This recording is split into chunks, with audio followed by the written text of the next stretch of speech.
Hi students, today we are going to be talking about how to find oxidation number of an element in a given compound.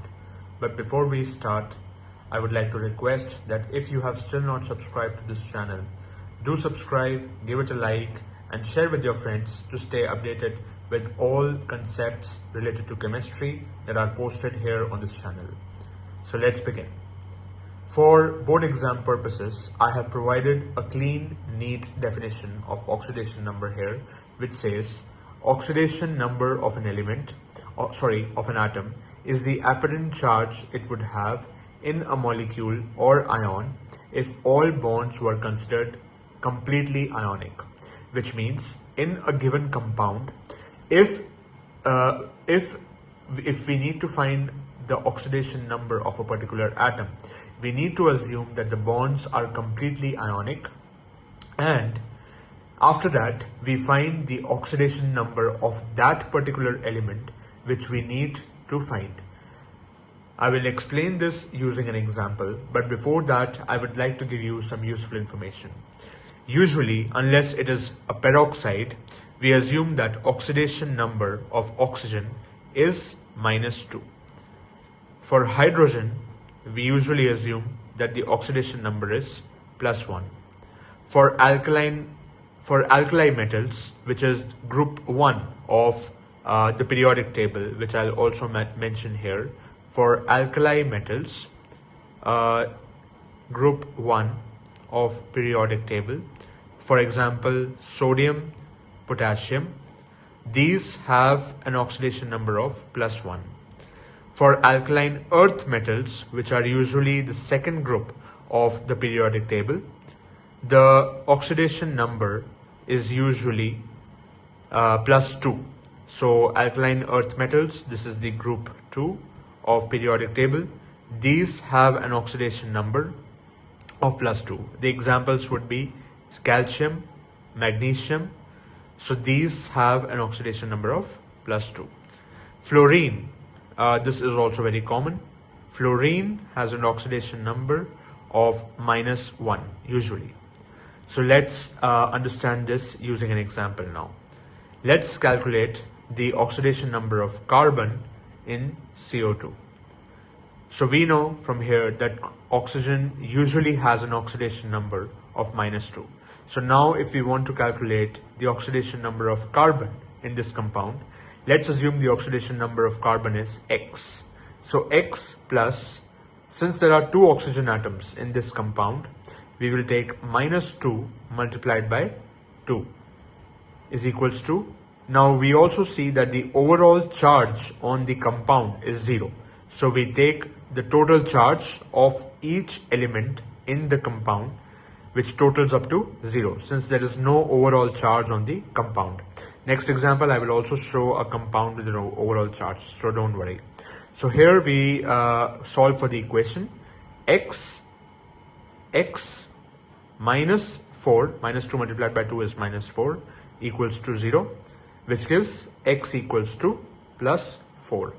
Remember, in CBSE exam, we will always denote the sign of the number because that denotes what is the oxidation state of the particular atom in consideration.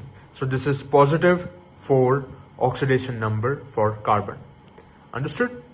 Now we will move to the next example where I will have an overall charge on the compound.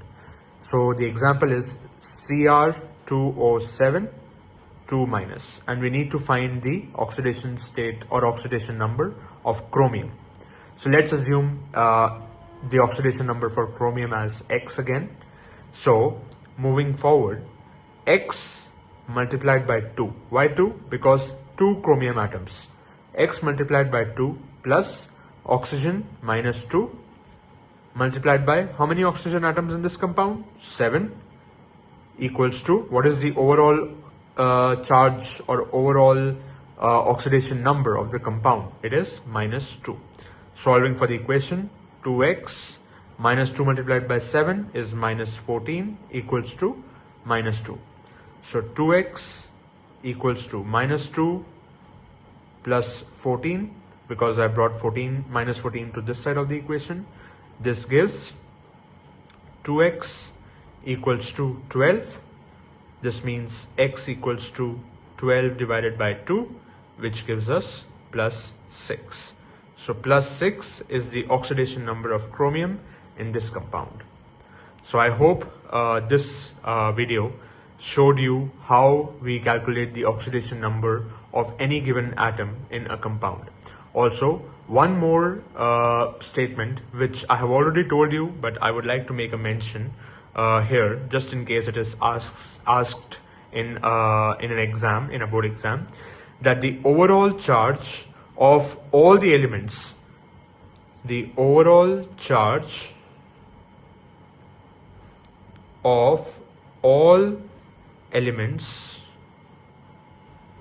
in a neutral compound, just like neutral compound is a compound which does not have overall charge, just like CO2. A neutral compound, the overall charge of all elements in a neutral compound sums up to 0. That's why we took 0 here, because the overall charge was 0 for CO2. Now for homework, I would like for all of you to leave me in comments your answer, the oxidation state or oxidation number of manganese, Mn, in MnO4 minus, and also the oxidation number of let's say H or hydrogen in H2O. So this is your homework. I know I have already told you that hydrogen usually has +1 oxidation state, but I would like for you to assume the oxidation state of hydrogen as X in this example, and then calculate for yourself how you achieve +1 for hydrogen in this example. So do let me know your answers and leave your answers in the comments. I would be waiting, and let me know for any questions or concerns. Thank you.